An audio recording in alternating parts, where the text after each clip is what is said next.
जहाँ तक साइफर है उसको जब ये रिकग्नाइज कर लिया तो फिर ये इमरान खान के खिलाफ कोई जुर्म नहीं बनता।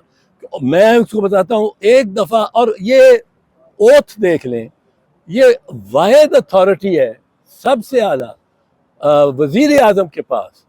अगर वज़रा ने भी अगर कोई बयान बताना है तो वजीर आजम उनके उनके हलफ में लिखा है कि वजीर आजम की इजाज़त से करेंगे। तो वजीर आजम वाहिद वो अथॉरिटी है जो इसको ओपन कर सकता है। अब वजीर आजम ने जब ओपन कर दिया, इसमें काबीना की भी ज़रूरत नहीं है। काबीना से वो मुस्तफ़ा इम्पैक्ट का केस नहीं लगेगा, क्योंकि ये मैं अगर वजीर आजम हूँ, मेरे पास वो आया खुफिया दस्तावेज, मैं शायद सारी काबीना से, और वो है ही सेंसिटिव, मैं नहीं शेयर करना चाहता, मैं 4-5 वजीरों के साथ शेयर करना चाहता हूँ। तो इसमें काबीना भी नहीं आ सकती, मुस्तफ़ा इम्पैक्ट का केस नहीं लग सकता। ये वाहिद प्राइम मिनिस्टर का इख्तियार है, और प्राइम मिनिस्टर ने एक दफ़ा उसको ओपन कर दिया तो भले उसकी कोई कॉपी गुमी नहीं गुमी, भले उसकी किसी अखबार ने 2 लाख कॉपियां छाप दी, भले वो अगले जलसे में आप उसकी कॉपियां बांटते फिरे, वो पब्लिक डॉक्यूमेंट हो गया वो।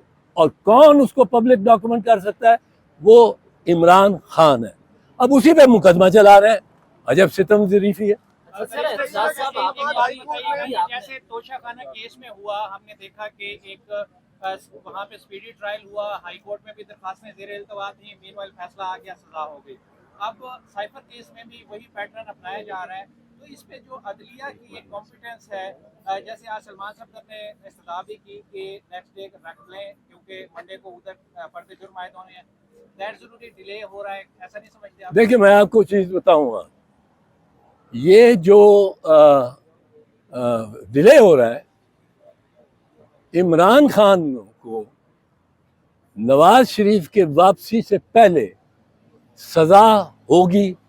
इसमें जो केस बिल्कुल नहीं बनता, मैं कहता हूं बिल्कुल नहीं बनता, उसमें उम्र कैद होगी।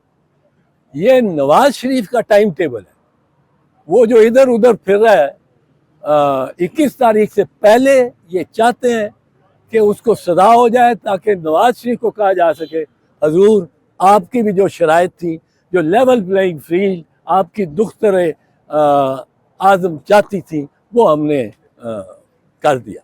ये टाइमलाइन भी मैं आपको बता दूं, जो टाइमलाइन है, नवाज शरीफ यहाँ आना नहीं चाहता जब तक वो इसको सजा ना। किसी के कहने पे फैसले हो रहे हैं, आप यही कहना चाह रहे हैं? मैं ये कह रहा हूँ कि ये होता ही बहुत इस तरह रहा है, और ये केस तो इसको तो बाहर फेंकना चाहिए था और उसकी जमानत होनी चाहिए थी। अभी आपने चाहते हुए एक बात की थी अंदर कि जो निगरान सेटअप जो भी काम कर रहा है ये गैर आईनी है, तो SIFC के तहत जो आर्मी चीफ मीटिंग्स कर रहे हैं, प्राइवेटाइजेशन की तरफ ले जा रहे हैं, क्या आर्मी चीफ भी ये अनकॉन्स्टिट्यूशनल काम कर रहे हैं? आर्मी चीफ को तो इन्होंने नॉमिनेट कर दिया है ना, वो जो है सिफी, मिसाल के तौर पे सिफसी में उन्होंने नॉमिनेट किया है, उन्होंने गवर्नमेंट ने इंडक्ट किया है। ये तो निगरानों की, और निगरान पंजाब और खैबर वाले तो बिल्कुल ही बहरूपिये हो चुके हैं। वो 90 दिन गुजरते, 91 दिन वाले दिन वो ख़त्म थे।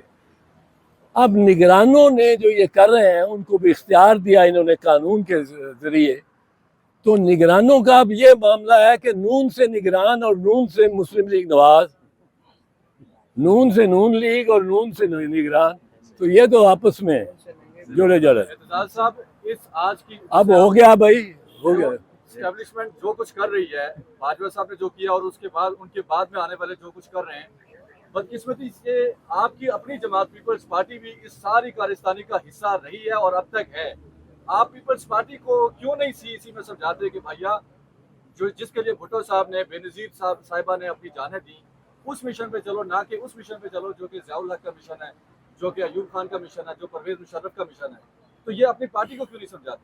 पीपल्स पार्टी इंशाल्लाह भुट्टो और बेनज़ीर शहीद के रास्ते पे चलेगी, और दूसरा रास्ता कोई नहीं उसके लिए।